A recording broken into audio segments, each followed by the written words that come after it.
во всем мире ты играл с одними из самых сильнейших игроков. Каждый здесь из вас 80 может попасть. Да. Тебе сегодня говорят об одно, там, с тобой общаться, и потом разворачиваются по-другому. Такое, иди в жопу. И пошел ты. Пресса каждый день атакует, каждый день вопросы. А ты хочешь свое первое интервью на иностранном языке? Фиш или чикен. Хочется разбить лицо. Нам говорят, отправьте контракт ваш. Мы говорим, в смысле контракт? Ну, то есть у нас никогда же такого не было, что... Нет, у тебя лицо такое, ну, по деньгам там, ну, здесь 20 тысяч рублей, здесь 20 тысяч рублей. Не знаю, не Панарин, я же адекватно себя оцениваю. Ёшкин кот.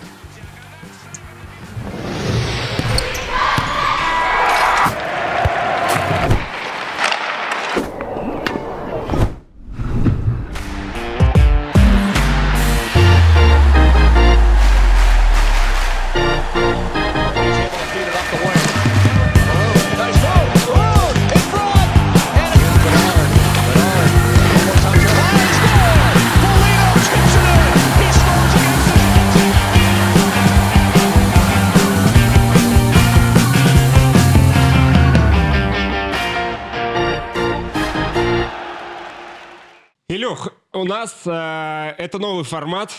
Ты один из первых гостей у нас. Это American Call. Мы звоним в Америку ребятам, нашим соотечественникам, либо тем ребятам, которые только начинают свой путь из АХЛ в НХЛ, либо вот как ты, парень, который уехал и проводит свой там 5-й сезон, да, 4-й, 5-й, да, кажется, сезон в Америке. 6-й, Леш, ну ты же не готовился. Я не готовился просто к передаче, к нашей. Ничего страшного. Мы не знали, что запись будет. Да. И здорово, что есть возможность пообщаться, потому что я с тобой в одной команде не играл. Я пришел в команду, причем в твою родную, в Омск, на следующий год, как ты уехал в Америку. Да. А ты? Я же ушел прямо. Мы играли. Да, играли, но я ушел потом, меня обменяли же в Уфу в этот сезон. Тебя же прям после игры, по-моему, поменяли. Так мы сыграли. Нет, или как-то там было? С Уфой мы сыграли, выиграли как раз, и я в раздевалку другую перешел просто. Да, я помню это. Ты расстроился сильно тогда, скажи честно? Да, вот каким ты Очень будешь Макса? сильно. Ты же молодой парень. Пришел в команду. До сих пор отойти не могу. Так вот, смотри, я тебе говорю, переживает человек. Конечно. Не все. Да не, я просто на самом деле тогда пришел, ну, я даже не помню, какой это год был, если честно. Ну, то есть это один из первых моих сезонов в КХЛ. Как бы особо я никогда не был таким разговорчивым парнем, мне кажется. То есть поэтому мы не были best friends, да, с Максом, поэтому так спокойненько. Но я помню, что как Макс играл, то есть его, конечно, тяжело не заметить на видео. А ты вот сказал, что никогда не был особо разговорчивым парнем. Вот когда ты переехал в Америку, общение в СМИ, в средствах массовой информации, Макс, как-то, тебя переформатировали? То есть ты работал над этим? Ну, я когда приехал первый сезон, у меня что было хорошо, ни одного русского не было. Как бы с одной стороны это хорошо. Ну, то есть для меня это хорошо, сыграло положительную роль. Потому что ни одного русского нету. Я по-английски особо, как собака, понимаю что-то, но сказать ничего не могу. И у меня получилось, что я быстрее начал учиться, хотя я до этого где-то начал заниматься за сезон до, примерно плюс-минус с учителем, но это совершенно другое для меня. То есть я там потом гулял по улице, просто слышал что-то, там переводчик водил там или, как говорил какое-то слово, пытался произнести, и потом уже переводил. Ну и вот так вот учил. Плюс ребята меня брали еще тоже там на ужины старались брать. И тем самым, быстрее начинаешь понимать, потому что ты спросить никого не можешь, и, соответственно, тебе надо быстро это все изучать. А ты помнишь свое первое интервью на иностранном языке? Как это было? Да, это... после первой игры это было такое. То есть у меня была тоже, как со СМИ, девушка, которая, она, так понимаю, там жила и работала, и она сказала, если что, я тебе могу помочь. Я сказал, что я попробую сам, если что, тогда какие-то там фразы, обращусь за помощью. Но в целом, я вот единственное, что понял, я тогда как-то для себя поставил пофигу, лишь бы говорить, а как, что вообще по барабану, если честно. Поэтому я как бы в этом плане не стеснялся там. Ну, это было в Торонто же, правильно? А тебя же Бэб как встречал, да, вообще в аэропорту с трапа снимал с чемоданами? Нет, я прилетел вечером, меня встречал, не встречал, а в отеле уже встречал, мы с ним пошли покушали, скаут Джим Палиафита, он большую роль сыграл, он очень много мне помогал, и Майк помогал тоже, но вот Джим Палиафита, как бы он мне такое все показывал, рассказывал, и мы на следующее утро поехали с ним, с Майком встречаться на арену на тренировочную.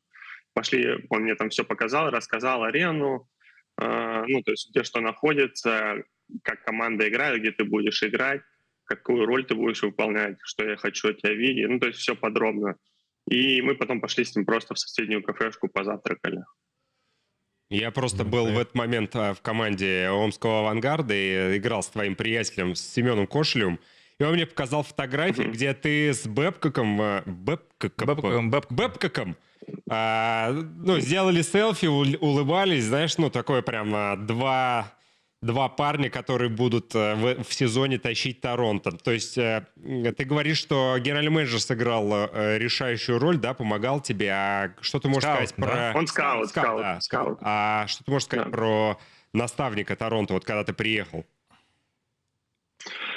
Ну, я знаю там то, что какие разговоры про Майка, там, да, про Бэбка ходят, что там телефоны, не телефоны, но говорю, в моем случае вот все, что он обещал, все, что он говорил, вот все так и случилось, ни больше, ни меньше. То есть все, что он мне обещал, где я буду играть, если я буду это все правильно выполнять, на какой роли, в какой там тройке, все как бы он мне помог и за пределами льда, и на льду, понятно. Ну, то есть у меня вопросы вообще, я только благодарен.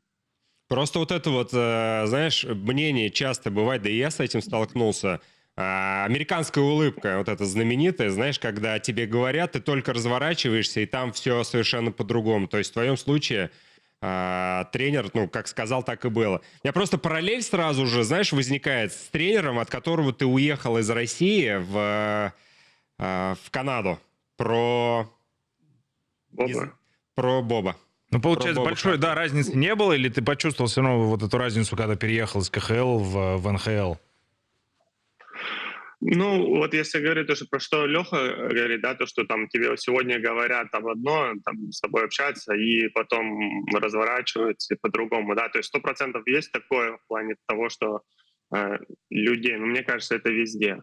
Это не только там в Америке, но и, мне кажется, везде. Просто от человека зависит. Но, допустим, Майк, он все равно он старой школы такой, ну, достаточно. Он тоже такого же возраста, плюс-минус, как и Боб, да.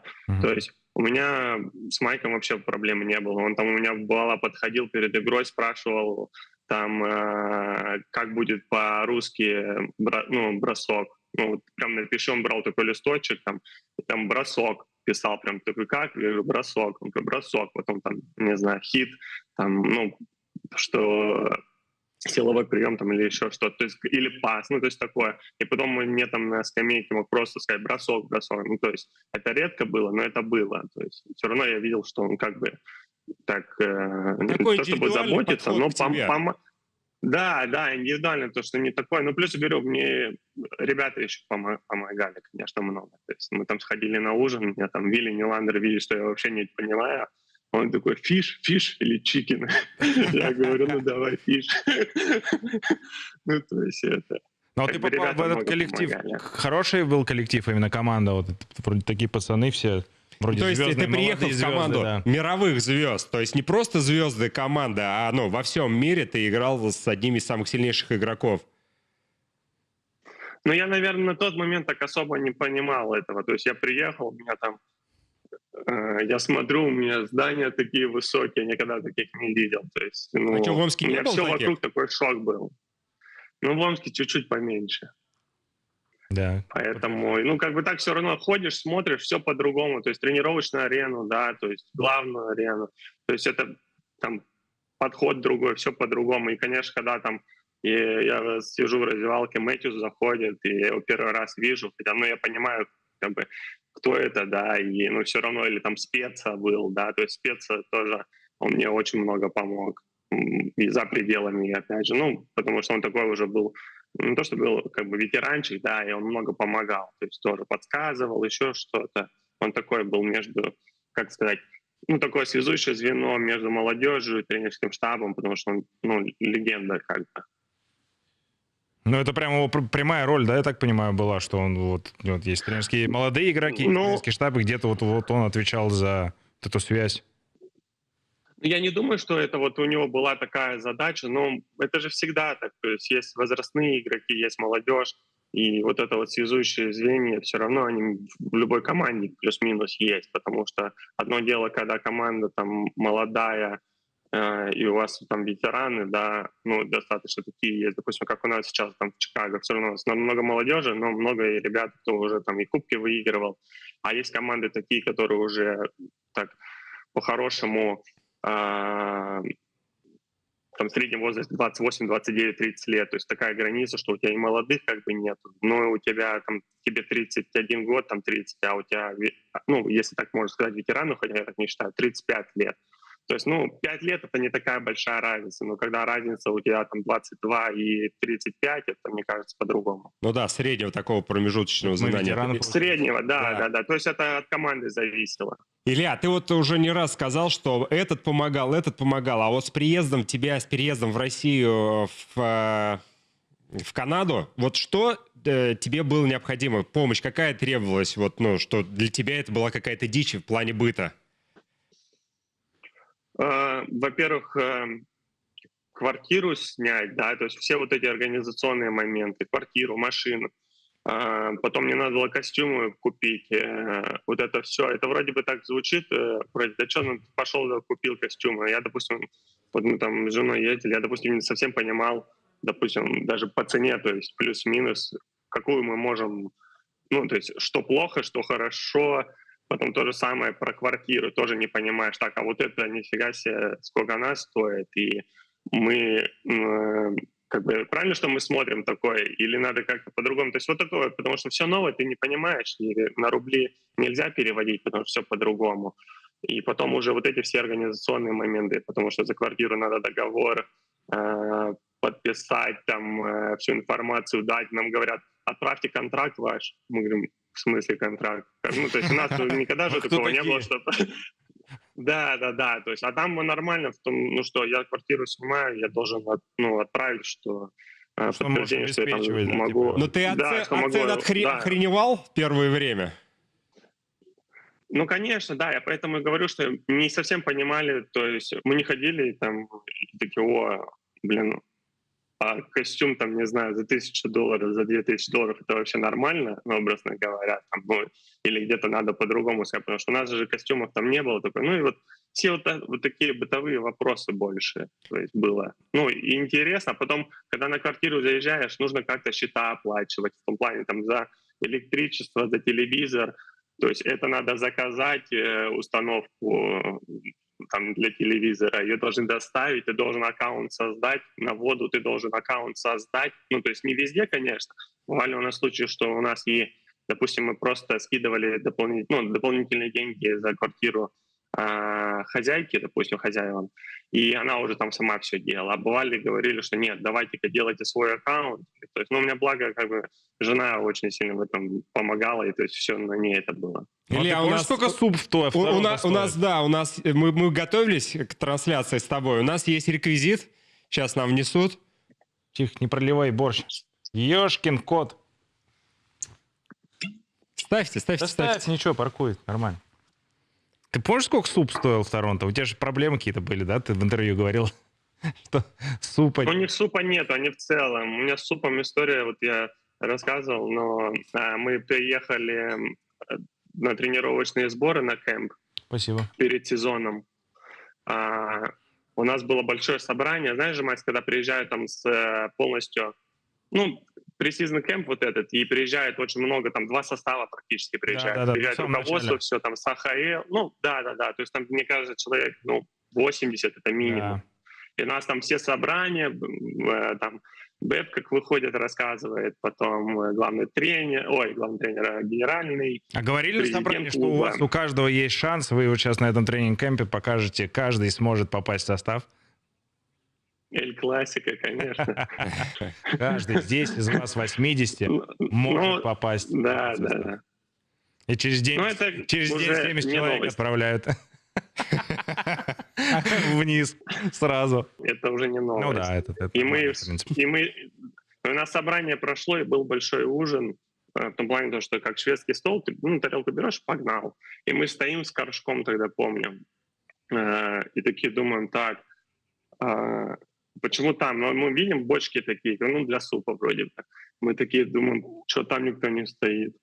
Мы думаем, может нету, постоим еще. Стоим. Я говорю, горшок, да вон вроде что-то есть. Мы пошли, а реально суп. А это им вообще пофигу. То есть они это не едят. Мы пошли спокойненько, взяли. И единственные, одни из, так скажем. Поэтому, конечно, супом у них там, они это вообще не едят. Слушай, а как вообще эта тема закрутилась, что там показывают, что есть суп, это вот СМИ все это подхватили? Ну, это же просто удивительная какая-то история. Это после первой игры мне спросили, чего вам не хватает, насколько я помню, или в чем разница. Я просто сказал на дурака, я говорю, вы суп не едите. Я не знаю, почему. И все. А те же Хартли хотел они отправить, да, по-моему, суп туда? Да, он там отправлял, снимали они там с Авангардом, я так понимаю. Так они в итоге отправили или нет? Или просто слова все это было? Все это пустое, да. Слова, если честно. Да Илюх, расскажи, пожалуйста, знаешь, вот я уже говорил о том, что я пришел на следующий год после того, как ты уехал. Я пришел, и с первых дней вот эти вот упражнения Хартли, там Энгелинг и так далее. И он говорит, я не понимаю, я пришел в «Авангард», и я не понимаю, почему все вокруг Михеева носились. Михеев. Да, он там набрал много очков. Но вот первый год работы с Михеевым я не понимал. Он не понимает, как загнать, он не понимает, как сделать упражнение здесь. Но в конце года этот парень стал одним из самых лучших игроков, которого мне довелось тренировать. Расскажи, пожалуйста, как у тебя строились отношения с Хартли вот на протяжении этого сезона? Потому что поначалу не получалось, а в конце ты выдал самый лучший свой сезон в КХЛ. Что ты можешь о нем сказать? Блин, это он меня на тот момент не видел еще, Хартли.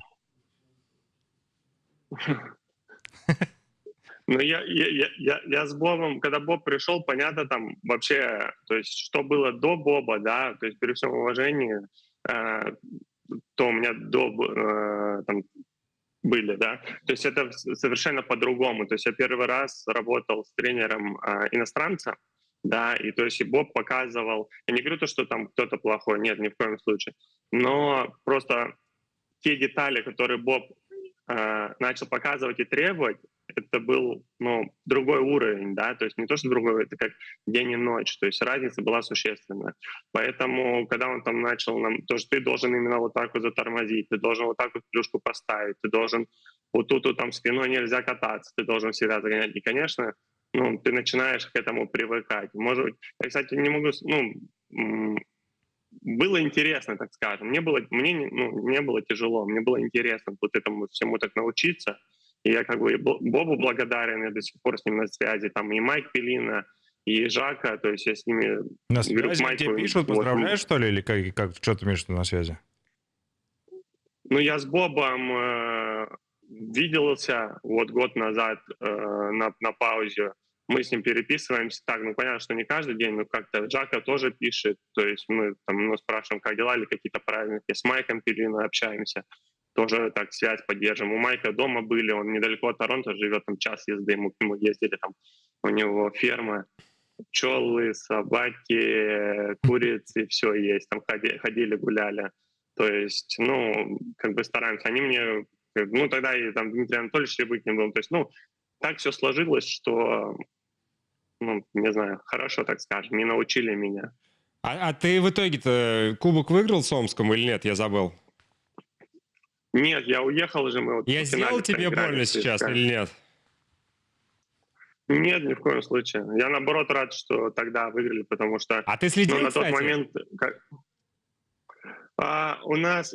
Кстати, когда была крайняя игра, у нас в Монреале, по-моему, была игра или что-то такое. То есть я крайнюю игру не смотрел, так только отрезками. Заходил хотя бы в перерывах в телефон, смотрел, что? Блин, я уже не помню, не буду врать. Ну, конечно, я следил, но не сказать, что я прям там бегал и этовался. Но я как бы был уверен, если честно. У меня сомнений не было. Слушай, а ты вот свой сезон помнишь, вот этот вот первый? То есть вы попали в плей-офф, попали на Казань, я за Казань играл. И насколько я помню, там даже руководители ходили, говорили, блин, мы попали на Казань, ну, надо что-то делать, а в итоге прошли, Казань вообще не заметили, 4-0. Ты, получается, 0-4 в серии Я проиграл, 0-4, да, отправил меня Илья Михеев отдохнуть пораньше. На тот момент у нас как бы, у нас хорошая команда такая была, и я чувствовал, что мы как бы добавляем вот каждый месяц, каждую игру, каждый сегмент. У Вовы же было там все по сегменту, 5 игр. И вот чувствовал, что так добавляли, где-то, может быть, уставали. Но как бы понятно, что никто не ожидал, что мы там Казань за 4 игры пройдем, правильно? То есть, Казань. То есть всегда Омск, там, крайние года всегда, были очень тяжелые серии и часто проигрывали. А потом, когда Казань прошли, вот у меня, по-моему, во второй игре, если я не ошибаюсь, с Борисом в колено Диц въехал. И у меня на коленке была растяжение. И мне прилетал с Германии, по-моему, если я не ошибаюсь, или с России улетал просто туда-обратно. То есть они мне делали наколенник. Чтобы наколенник сделать, они делали слепок, чтобы он его отвез, сделали, привез и вернули назад. Ничего себе, это по ходу все быстро, да? Ну, это я, получается, вот вторую игру доиграл, сыграли с Борисом, и я вышел только с Уфой на какую? На 4-ю, наверное, я думаю. Вот это вообще легендарная серия с Уфой была. Да, мы выиграли, я вышел на 4-ю, мы выиграли, 3-1 стал, мы поехали в Балашиху, 3-2, и вернулись в Уфу, выиграли. Леха Бондарев забил. Да, и Боб Хартли говорил, пока Алексей Бондарев бросил эту шайбу, на нее успела сесть муха и сесть комар, пока она долетела до ворот. Не важно, об этом вообще не важно. Об этом история уже будет умалчивать. Да, но к тому, что да. Если продолжать тему травм, ты уехал в Канаду, и что-то какое-то жуткое ЧП произошло в плане травмы. Да, мне разрезали сухожилие на руке. 5 сухожилий. Охренеть. Как вообще это произошло? Просто у меня было... Сухожилие или связок? Как правильно? Тенденс? Ну да, это сухожилие. Связки. Сухожилие. Нет, связки. Связки. Да. Связки.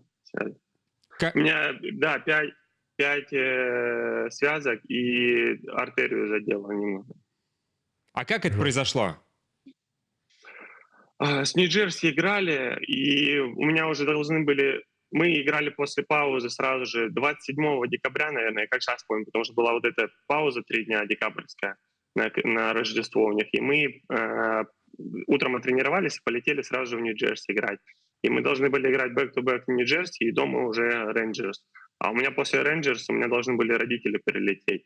И вот мы поехали в Нью-Джерси, и просто и третий период он идет в один, а я догоняешь. И я клюшку сую ему, как Боб учил. Я шучу. Как бы я все равно... Нет, не останавливайся, шути, мы здесь для этого собрались. Да, я просто тянул, в стык старался, а он то ли споткнулся, не об клюшку, а просто, начал падать. И у меня, получается, из-за того, что я, руку тянул, у меня крага уже чуть-чуть вперед, вы понимаете, и чуть-чуть открылось вот это пространство. И он, когда падал так, я потом, у меня шайба, я так кинул, смотрю, у меня кровь идет. Я такой думаю, ё-моё, там пока на фильмах, такая, брызжи, ё-моё, и на скамейку. Как в Mortal Kombat, а вот эти вот брызги. Боль вот эту рез, ничего такого, да? Просто, кровь. Слушай, боли не было. Знаешь, вот такое было, как будто... Вот горячо немного поджигает. Блин. Боли не было, да, и все. И вот мы в Нью-Джерси поехали сразу же, в больницу. Уже генеральный менеджер, да, сразу поехал вместе там все? Да, Кайл был. Кайл и один был, он потом улетел, потому что уже там выезд начался, или игры были. Один из персонала команды. А Кайл мы через 2,5 дня с ним улетели. Ну, он меня прям до дома довез, то есть меня там уже родители встретили с женой. И, ну, длительная пауза. И, знаешь, мы затронули тему лидеров. Мы общались, созванивались с некоторыми ребятами, которые тоже в Америке играют. И тебе могу сказать, что лидеры бывают разные. Они лидеры бывают на площадке, ну, как игроки, мощные, но в коллективе там или в быту просто, ну, невозможно разговаривать, мягко говоря, да, или просто хочется разбить лицо. У тебя в команде были такие парни, как Таварес, Ньюландер и Мэтьюс. Да, вот что можешь сказать про ребят, которые супер талантливые? Учитывая, что Не ты знаю, уже играешь в другой команде, ты можешь говорить все абсолютно. Не, ну реально в порядке. Нет, а мне как бы вообще здесь скрывать нечего. Они все ребята адекватные, все ребята, там никто не ходит со звездной болезнью или еще что-то. То есть там у Тавареса, допустим, у него жена очень много организовывала для семей других, да, то есть для жен, для девушек, то есть много. В плане там, не знаю, Мэтьюс, Марнер, Таварес, Ньюландер, Райли, то есть, ну, не знаю, все ребята обычные. То есть, ну, ничего такого сверхъестественного в плане того общения или еще что-то нету. То есть ты там можешь подойти, что-то спросить, а он тебе никогда не скажет, ой, ну, типа, иди, ну. И у меня такого вообще не встречалось. Просто понятно, с кем-то ты больше общаешься, с кем-то чуть-чуть поменьше, но когда там игра начинается, вообще ноль вопросов.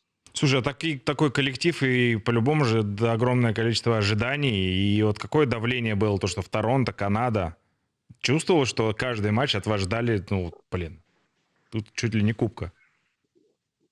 Ну, конечно, чувствовалось, но мне кажется, это все равно больше давления ощущают лидеры. Потому что, ну, я имею в виду игроки, которых пресса каждый день атакует, каждый день вопросы. В Торонто это там мы выходим на тренировку, у нас каждую тренировку там 15-20 камер стоит. После каждой тренировки интервью обязательное. Ну, и в основном как бы это чувствуют, если честно, ребята, наверное, ну, лидеры, да, но понятно, что и вся команда чувствует, что какая ответственность, что, ну, не то чтобы ответственность, а ожидания, которые все ставят. Илья, а ты на какую, вот ты говоришь, от лидеров ждут, а ты на какую роль прилетел в Торонто? Что тебе сказал скаут и тренер? Бэбка, что обещал тебе, да? Ну, он мне говорил, что вот начнешь там играть там третье звено, будешь играть меньшинство, большинства пока не будет. Если ты там будешь хорошо играть и все идет, так скажем, ну, не то чтобы по плану, но плюс-минус, то там к Новому году мы можем тебя подпускать где-то в большинстве. То есть все будет у тебя постепенно. Ну, то есть я же тоже приехал там не знаю, не Панарин, я же адекватно себя оцениваю, правильно? Поэтому для меня как бы без разницы, какую, так скажем, задачу поставили, то и буду выполнять. А вот в плане хоккея ты приехал из КХЛ и вот в Северную Америку. Что для тебя, опять-таки, в плане хоккея, ну, знаешь, там, может быть, какое-то открытие, откровение было? Или к чему-то ты просто оказался не готов? Ну, на самом деле, что все быстрее, намного быстрее. Решение коробка меньше, это все, мне кажется, для всех одинаково. Все быстрее, все меньше времени подумать, соответственно. Поэтому принимать, ну, то есть надо думать заранее. И скорости. Скорости, конечно, тоже другие. Слушай, а по городу перемещаться тебе ходить нормально было? Там по-любому же на каждом углу Михеев, там что-то подходили, болельщики или нет такого? В Канаде чувствуется это. В Торонто, Ванкувере это, конечно, все чувствуется. Да, то есть я в Торонто, допустим, ходил, мы очень близко к арене жили, я там какое-то время ходил пешком даже на стадион. Ну, то есть, и ты там идешь, люди идут, ну, ты идешь на игру, люди идут там в бар, а потом на игру они там видят, там удачи пожелают или еще что-то такое. То есть вообще никаких проблем. Знаешь, а вот пока тему болельщиков затронули, а есть разница американские и канадские болельщики? Ну, мне кажется, в Канаде побольше такого именно ажиотажа, потому что если мы берем Канаду, допустим, опять же, любой город возьми, у тебя только Торонто, у тебя есть НБА, все. То есть у тебя есть баскетбол. То есть, ну, Ванкувер был там, да, Там есть футбол канадский, американский есть. Американский как футбол, ну, канадская лига. Есть футбол МЛС, да, но это все равно не то. То есть канадцы, они вот по хоккею, вообще для них хоккей — это все. Вот первый год в Чикаго, да, вот у меня, я имею в виду в американской команде, из-за того, что город большой, допустим, у тебя есть НФЛ-команда, которая они как сумасшедшие там болеют, это НФЛ. У тебя есть МЛС, у тебя есть НБА, Чикаго Буллс. То есть, ну, ты такого не чувствуешь. А в Канаде все равно по-другому. Как бы в Канаде, мне кажется, больше такой ажиотаж, громче. Ну, там, или возьми Эдмонтон, да, то есть, что в Эдмонтоне? Хоккей. Вот и все. Ну да, там вообще Поэтому, конечно, ты как бы нет, чувствуешь разницу. кроме арены. Да. Ну, или Виннипег, то же самое. Ну, Виннипег вообще там, да, там весь этот город вот такой вот, и арена, и все, и гостиница. Да. То есть, как бы в этом плане, конечно, чувствуется разница. Илья, а с чем связано Торонто? Сумасшедшие какие-то вливания, деньги, лидеры. Почему всегда первый раунд? Ну вот, по крайней мере, пока ты там был. С чем, как ты считаешь, с чем это связано? Это же действительно вопрос. Ну, я считаю все-таки, что это наработка, так сказать, опыта. Ну, опыт. Здесь все равно тяжело прийти, мне кажется, в лигу и давайте сегодня, сейчас мы выиграем. Ну, то есть такое редко случается. Если посмотреть на команды, на другие, да, взять Тампу, то же самое. Они Чикаго проиграли в финале. Через сколько-то лет выиграли 63-62 в регулярке, 4-0 проиграли Коламбусу. Потом вышли кубки. То есть и это сколько времени прошло, какой отрезок прошло. То есть лидеры у них стали уже именно лидерами, те, кто они сейчас есть. Понятно, что они и тогда были, но мне кажется, это все за счет опыта. И дальше, если двигаться по карьере, то есть ты приехал в Торонто, у тебя следующий клуб Ванкувер. Ванкувер. Да, ты же свободный, как свободный агент подписывал, да, уже? Да.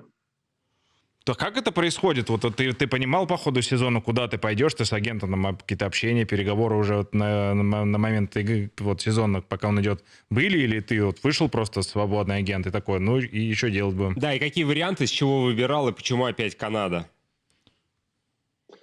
Да, на самом деле, в течение сезона особо не разговаривали мы, потому что, ну, все меняется очень быстро, тем более некоторые команды в плей-офф играют, то есть им не до этого. Но я не думаю, что у них там какие-то они хотят эти вопросы решать, нежели там, после сезона, когда время будет позволять. Поэтому я перед сезоном, ну, именно, наверное, после сезона, когда уже все закончилось, конечно, мы начали, и агент начал работать. Ну, то есть он непонятно, что до этого работал, но уже более стало конкретно. То есть, а так, ну, какие-то варианты были, но сказать, что там 20 команд у меня было, ну, нет, конечно. То есть были разговоры, да, какие-то, ну, давайте подумаем, потому что некоторые команды хотели, возможно, ну, хотели, допустим, им надо сначала подписать, то есть у них же как лист есть, ну, то есть приоритеты кто. То есть если это отказывается, мы сразу же на другого прыгаем. Если это отказывается, мы на другого прыгаем. Некоторые хотели там только после 1 числа начать, ну, то есть как это все официально начнется. То есть, ну, меня как бы это не устраивало, потому что, ну, ты никогда не знаешь, как это все будет. Ну, конечно, хочется уже заранее так все договориться и по рукам дать. Илья, первый острый вопрос от меня. Ты рассматривал условия, город или сумму контракта? В приоритете что было? Да, на самом деле, ну, команду, мне город как бы особо, ну, и возможность, даже по-другому скажу, возможность выйти на следующий уровень, допустим. То есть для себя именно команду, где я буду более развиваться еще. Ну вот да, там, вот по да, деньгам, там, плюс по деньгам это, ну... Сущие копейки. Плюс не то, чтобы сущие копейки. Нет, лицо такое, тут, наверное, ну, по деньгам там, ну, здесь 20 тысяч рублей, здесь 20 тысяч рублей. Ну, это так и есть примерно. То есть, понимаешь, то есть ты там идешь в магазин, это стоит 5500, я не знаю, 500 рублей, а это стоит 700 рублей. Ну, то есть, ну, там, или 600 рублей, или 550. Но это, да, это, конечно, если мы берем на там, 1000 или еще что-то, да, но ты тоже не забывай. Налоги. Вот. Налоги Вы, кстати, совершенно разные прорабатывали этот везде. момент с агентом, что вот здесь в этом штате такие налоги. Да, при вот выборе. они нас ждут, да, При например. выборе команды ты отталкивался от налоговой системы? Нет, я вот первое, я смотрел, что какая команда хорошая в плане того, что я могу играть, развиваться и выйти на следующий уровень. Следующий уровень развития. В плане того, что где я буду побольше играть, в плане большинства или еще что-то. Где у меня, возможно, дадут там шанс на другие роли играть. То есть вот это. А потом ты уже, конечно, смотришь город, зарплату и там все остальное. То есть, видишь, у меня как бы на данный момент детей нету, да, то есть кто-то, ребята смотрят, так, во-первых, школы, сколько это будет школа стоить. Если школа, то есть нам надо дом, значит, да, ну, соответственно, мы, допустим, мы живем в квартире. Ну, ребята, у кого там 2-3 ребенка, 2 собаки, ну, уже привыкли жить в доме, то есть дом тоже надо где-то смотреть в той локации, где будет школа. То есть это все такое взаимосвязано, это тоже не один день надо все так искать. И, наверное, ребята, у кого ситуация иначе, то есть мы, в принципе, там собрались, собаку взяли и поехали. То есть нам полегче в этом плане.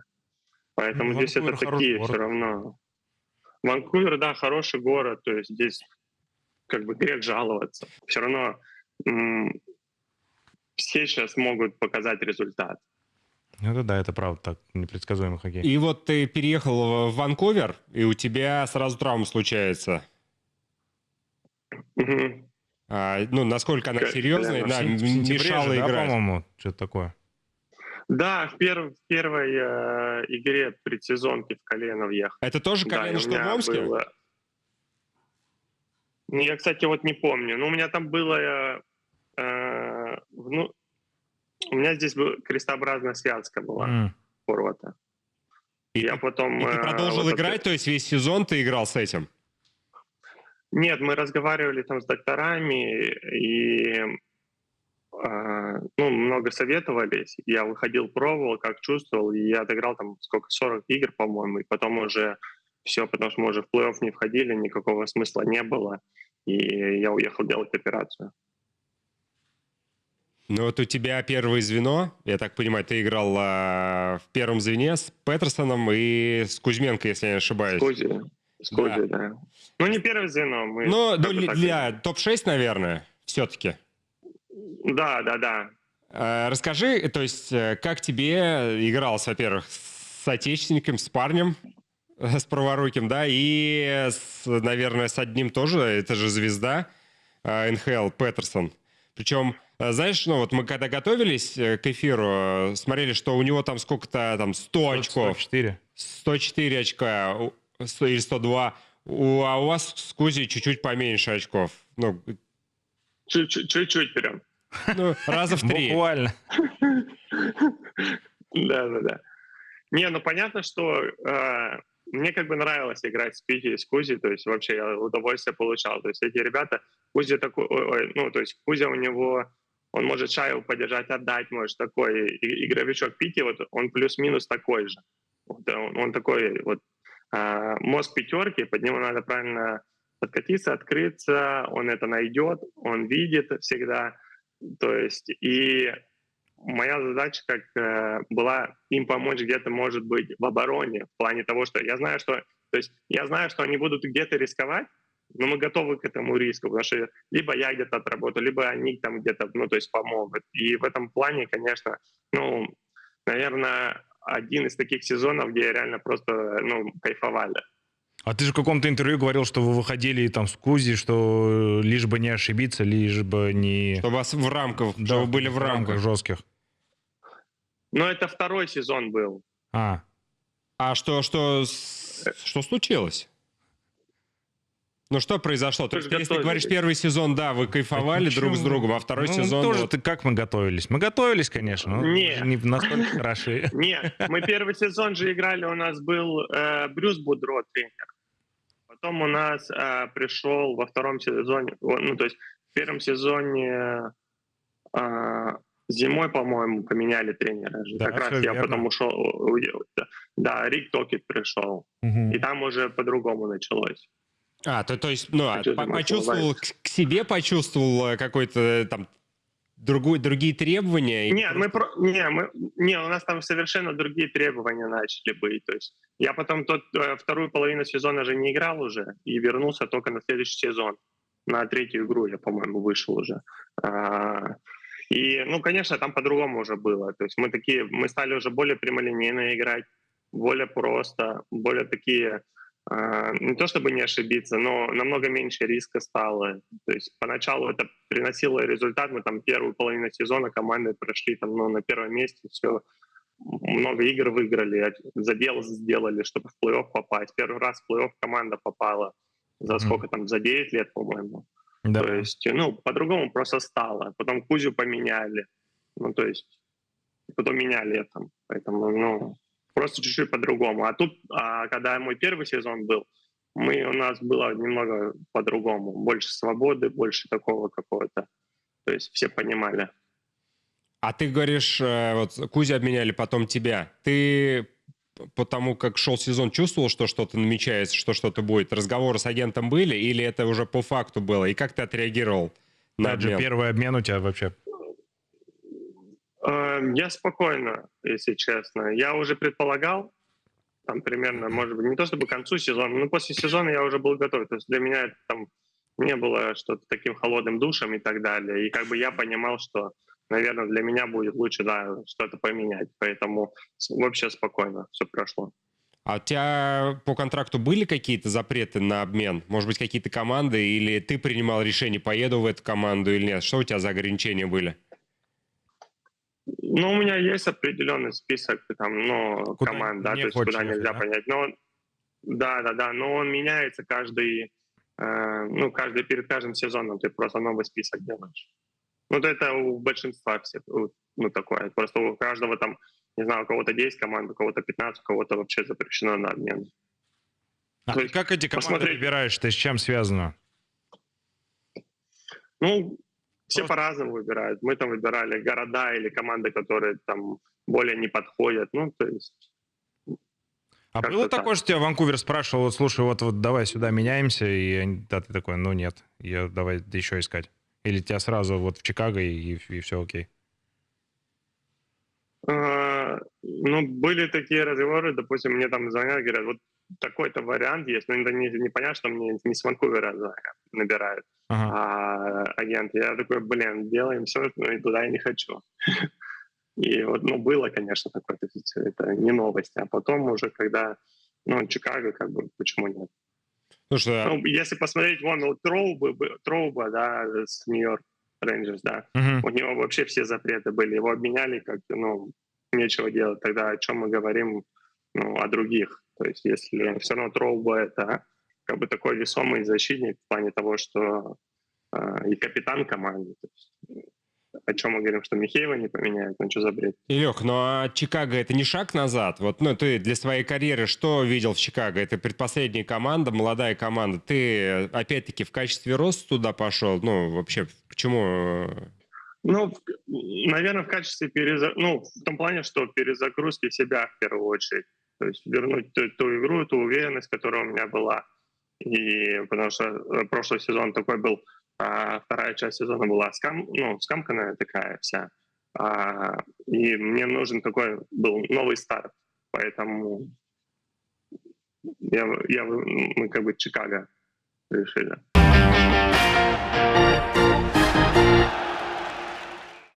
Илья, ты уже сказал о том, что в Чикаго есть либо супер молодые ребята, либо такие взрослые, да, вот среднего вот этого промежуточного звена нет. Расскажи, пожалуйста, мне очень любопытно по поводу твоего начала сезона, середины сезона, да, вот, ну, как ты оцениваешь вообще в целом свой сезон? Ну, начало сезона не такое, так скажем, получилось, допустим, ну, старт не то чтобы хороший, да, но, конечно, хотелось бы больше, но потом все равно у нас там снова поменяли тренера, пришел швед, сейчас у нас вот временно исполняющий Кстати, обязанности. первый Да. европеец, да, кажется, в НХЛ? Первый, да. Мы еще сидели у нас, они делают пересезонно уже вот эти гала-ужины, знаешь, когда там, ну, они спонсоры Да. зовут всех, или там абонементы, кто владельцы, и тебя садят за стол, там не знаю, 7-8 человек, и вы там сидите, общаетесь, ну, такое, то есть мероприятие, там всякие аукционы делал. И я такой сажусь, и, ну, познакомился, поздоровался со всеми, и мужчина сидит. И он говорит, а я тренер АХЛ, вот, ну, здесь вот в Чикаго, а сейчас он у нас главный тренер. А он вот Представляешь, он шведом, такой, говорит, я там, тренер за да. ХЛ, ты такой, иди в жопу. Ну и пошел ты. Посадили, блин, с каким-то Да. непонятным типом. Да, он говорит, да я там Вилли Нюландера отца знаю. Ну, мы так потрещали, и вот он сейчас главный тренер. То есть, ну, тоже, говорю, все так никогда не знаешь, как все повернется в один день. Ну, то есть ты говоришь, что начало чемпионата могло быть лучше. Да, но все равно привыкаешь немного. У нас там много звенья, так тройки каждый из-за того, что там часто проигрываете или еще что-то, начинаю где-то тусовать. То есть такой стабильности не было. А потом уже где-то там середина, ну не середина, на данный момент середина, плюс-минус, уже мы не то, что понимали, но более такое все устаканилось, так скажем. Ты же начинал с Тройки. Бедардом, да, по-моему, Бертуци в тройке? Начало сезона. Или я что-то неправильно подготовился? Не, самая первая игра была Бедард и Теревянин. Теревянин, точно. Да. А потом вторую уже игру там все меняли. Третью тоже меняли. То есть у тебя сейчас То есть по-прежнему... Ну, у тебя просто был отрезок, ты там за 4 матча сколько-то шайб накидал. Там, В декабре, да. Да, как ты считаешь, Мгм. с чем связано? Может быть, химия с кем-то появилась, пацанов? Ну, я говорю, мне кажется, больше такое все устаканилось, плюс-минус. То есть мы вот играли тройкой, я, э, Диккенсон и Деревянин. То есть мы более... Все равно, когда играешь, уже более-менее там не одну-две игры, и потом тебя снова новое бросают. И потому что у нас не то, что там одного-два человека, у нас полностью всех меняли. А сейчас уже все равно более-менее понятно, и требования начинают более-менее выстраиваться, что тренер от нас хочет. То есть это тоже же невозможно так взять за одну неделю, все, мы сейчас вот будем играть, не знаю, там, в атакующий хоккей, образно говоря, или вот это делайте, и все получится. Это нарабатывается все. Илюх, а как тебе... Ничего, что я тебе, Илюх? Нормально? Они уже знакомы Вообще сколько без часов. проблем. Это Бедард. Как игрок, ну, молодая звезда, и как человек. Ну, обычный пока скромный парень, как бы. Да, Так, то он есть нет понятно, что еще там в звездочку не раздевалке. поймал? Нет, он, ну, понятно, что там в раздевалке не заводит, образно говоря, да, там перед матчем или еще что-то, но такое работоспособный очень много, там приезжает первый, на льду постоянно остается, там, наверное, больше, чем уверен, в зал приходит там в выходной день, ну, то есть такое, он, понятно, что он с шайбой играет и чувствует ее очень хорошо, и видно, кем он может быть, если он будет работать, но он и работает. Илюха, а вот ты сказал, что там не заводит раздевалку. У тебя в твоей карьере в НХЛовской были парни, которые вот просто энерджайзеры, вот, Работа их лидеры была, да, раздевалок, прям да, жестко. возможно, они там какую-то черновую работу выполняют. Есть какая-то у тебя история, связанная с этим? Ну, это вот, ну, вот сейчас это, ну, там много ребят можно выделить, там, Ник Фолини, да, ну, то есть тоже, ну, вот он капитан, и он заводит и до игры, и после, то есть все такое. Но мне очень нравится Пэт Марон, это просто... Я только хотел про я него не знаю. спросить. Легенда, да? Я против него, когда играл против Тампы, я думал, как он надоел, он все там тебе под кожу куда-то лезет, еще что-то, ну такое вот. Но, блин, с ним в одной команде быть, это супер вообще. Вот он заводил. Он там стартовую пятерку объявляет, ходит по раздевалке, всех обнимает. Ну, знаешь, когда приходит перед игрой тренер там за 8 минут уже, когда мы на гимн выходим, и у нас, допустим, тренер дает бумажку кому-нибудь, и тот объявляет стартовую пятерку. Это каждый матч так? И вот поэтому он так. Но он здесь делает, да, каждый матч. Ага. Бывает, сам объявляет, бывает, кому-то даст, допустим. Ну вот. Ну и вот Пэт Марон вообще, он, блин, я не знаю, я думаю, блин, братан, ты 3 кубка выиграл, 4-й финал проиграл, но у тебя столько эмоций, столько ты хочешь там каждую игру выиграть, на каждую смену он там рубится. Ну, то есть на него смотришь и думаю, ё-моё, ну красавец просто. А вот ты говоришь, играл против него и под кожу залезал. Есть ребята, которые, ну, супер неприятные в других командах?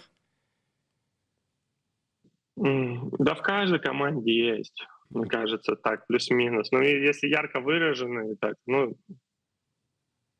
блин, ну, ткачуки, может быть, да, то есть так, они, ну, не силовую борьбу любят, не уворачиваются, ну, то есть такое все. Ну, сказать прям, что вот там прям лезет, мне кажется, так много, ну, можно повыделять. Они, кстати, сегодня отличились. Вот, только хотел сказать, да, да. в Кубке 4 наций. Я не знаю, вообще следишь или нет за этим событием? Я вот смотрел третий период, Швеция-Канада играла, и вчера не смотрел. Слушай, а то, что Бедреда не взяли у вас, что в команде есть, что говорят по этому поводу? Поддержите его, или он расстроился, что-нибудь? Никто ничего не... Мне кажется, это, ну, так ожидаемо, если честно. У Канады такой состав, там еще они могут набирать. Ну да. Поэтому мы здесь только Теревянину, ну, Турбо пожелали удачи, говорим, давай, не переживай. Он говорит, я чат отключу от вас, что не хочу видеть, как вы на пляже. А вы на пляже, вот сейчас же первый раз такой перерыв большой, там 2 недели у вас, по-моему, да? Не, у нас вот 9-го игра была, 17-го, 18-го уже тренировка будет. Ну все. Да, и как ты это время заполняешь? Мы ездили с женой вот в Орландо, где тут всякие парки там. Адреналинчика не хватает в жизни. Я был в Universal Studios. Адреналинчика в жизни не хватает. Я тоже был, не выпендриваюсь. Мы не покататься, мы просто походить, погулять. Вокруг, просто по забору, да? Посмотреть. Да, это ужас. Там мы во второй день там 18 километров прошли. Ну, это ужас. Ну, кайфанули зато. Слушай, да. Угу. Да? Алло? Мы не можем не спросить, но я не могу не спросить про рекорд Овечкина. Ты следишь или не следишь? В раздевалке у вас обсуждение это есть или нет? Ну, где-то обсуждают, когда вот утром приходишь и показывают хайлайты, там сидишь, завтракаешь, ребята общаются. Ну, то есть мы так, смотрим, конечно, сколько там осталось, надеемся, что побьет. Надеемся, что не в нашу смену. Мне, знаешь, что понравилась история? Какой вратарь сказал? Он говорит, Самсонов. Говорит, мы с Петей Кочетковым обсуждали тот момент, лишь бы это были не мы. Потому что, представляешь, тебя всю жизнь просто будут показывать, вот этот вот последний гол, тебя будут крутить везде. И ты будешь на всех этих плакатах висеть. Только наоборот. Не, Овечкину такая. Ну нет, а тебе, ты как вратарь, ты что, как будто до этого не пропускал голы никогда? Ну просто, не самый приятный расклад, когда тебя показывают. Мне кажется, чтобы тебе забили, подожди, человек забил. То есть ты предлагаешь, когда вот он сравняется я уже? Я среди вратарей бился бы за это. Я не знаю, какой я вообще. Я мечтал, чтобы этот матч был про... Я просто так встал. Хорошо.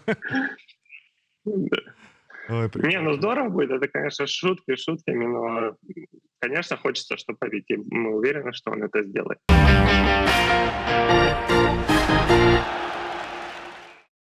Илюха, еще, мне кажется, такое важное событие, которое у тебя произошло, это Winter Classic. О, ты ж, да, на зимней классике играл. Расскажи, пожалуйста, просто у нас канал называется «Коробка», и мы с Максом тут на свежем воздухе поиграли, но это совершенно же другие эмоции. Это другой хруст льда, холод, слезы текут условно. Все совершенно по-другому. Расскажи, пожалуйста, ну, для тебя это событие важно было, и вообще про твои ощущения от этого события? Ну, мы играли в Торонто, называлось Heritage Game. То есть это... Мы играли Торонто-Баффало тоже на открытом льду, но, конечно, было меньше зрителей. То есть я примерно понимал, что это такое, но Winter Classic, она по масштабу огромная. То есть там все начинается уже заранее, так скажем, фотографирование, всякие ролики. За 2 дня до игры это круто сыграть 100%, но это очень, так скажем, очень много медиа. То есть мы там за 2 дня до игры утром едем на стадион, тут мы у нас там тренировка, какие-то меди, какие-то фотографирования, это все растягивается, потом тренировка, потом с семьей покатаешься. И мы потом покатались, и нам надо было ночевать в отеле. То есть мы в Чикаго играем и ночуем же в отеле. Допустим, у меня отель был, ну, не соврать, наверное, 7 минут пешком идти от дома. Утром просыпаешься, там не то что команда завтрак, а завтрак, и мы за игру ехали за 4 часа. То есть мы там на метро поехали. Ну, вот это все организационные моменты, но когда ты выходишь на саму игру, весь стадион там взрывается, истребители летят, то есть когда гимн, ну, то есть, конечно, это круто, и те эмоции получить, ну, праздник, вот просто праздник, так скажем. А вы на каком стадионе играли? Это был НФЛ стадион или... Нет, это был бейсбол. Бейсбольный. А там же площадка такая, она... как Неправильно какая-то коробка стояла с одним углом? Ну не, почему? Они просто его развернули, то есть как-то там сделали. Это же уже не сезон бейсбола, поэтому ничего страшного. Ладно уж. А я вот сейчас сижу, думаю... Ну какая разница? Он в перстнях ходит в Марун или нет в раздевалке? Мне тут важно понять. Нет, он ходит спокойно. Блин, я... И медленно. Представляешь, 4 года, 4 финала, 3 победных. Он что-нибудь рассказывал? Подряд причем. Да нет, такие истории не рассказывал. Он же забил, когда в Далласе в 7-й игре в овертайме. Вау. С Луисом. Это же вообще... В полуфинале. А мы потом сидели со специей рядом, в Сент-Луисе были. Он говорит, я типа ненавижу этот стадион. Я говорю, почему? Он такой говорит, я говорю, здесь проиграли. 7-ю игру. На самом деле есть такая тема, да, вот ты, особенно когда в плов играешь против какой-то команды, ты на следующий год приезжаешь, особенно если ты отлетел от нее, ты приезжаешь, и у тебя такие неприятные ощущения от арены, от раздевалки. Ну да. Есть такой момент. Но... Также мы знаем, что у тебя давно не получалось в Россию прилететь. Да. Бабушке на огород. Да. А почему? Что будем делать? Ну, у меня потому что там 2 года назад у меня была операция, и я восстанавливался здесь. И мне надо было летать там каждые, по-моему, 3 месяца, каждые 2 месяца. Илья, мне сразу же летать. про травму. Вот мы потому что общались с Колей Коваленко, он говорит, вот здесь за моим здоровьем следят, ну, прям очень бережно. Есть у тебя вот это сравнение с КХЛ условно? Честно, у меня тут там в России вот только единственное была, что вот коленка, по-моему, ну и палец там у меня косточка ломалась, но это такая по мелочи, то есть тяжело не могу ответить на этот вопрос. Здесь просто, говорю, мне надо было летать в Миннесоту, потому что у меня в Миннесоте была операция, и доктор меня смотрел, и я там все тесты проходил, ну то есть не до этого было. Поэтому у меня просто не получается. А этим летом у меня там сестра прилетала в гости, я ее 5 лет не видел. Поэтому у нее дочка уже... То есть мы здесь время проводили. Обстоятельства. Ну что, Илюх, спасибо тебе большое, что ты с нами вообще вышел на связь, поболтал. Вообще без проблем. Ты как постоянный корреспондент наш будешь действовать, не против, из Чикаго вещать? Спасибо, Илюх. Ну что, желаем тебе удачи. Чтобы... Илюх, да, желаем тебе удачи. Спасибо большое. Желаем, чтобы ты сам реализовал то, что ты захотел, чтобы тебе вот эта вот ступень, на которую ты хочешь зайти, наконец покорилась, да, и чтобы сложилась карьера в дальнейшем у тебя. Спасибо большое. Спасибо. Вам тоже удачи в вашем новом движении, так скажем. Да. В вашей карьере новой, да. Поэтому самое главное — удачи. Да, спасибо, Илюх, добра тебе.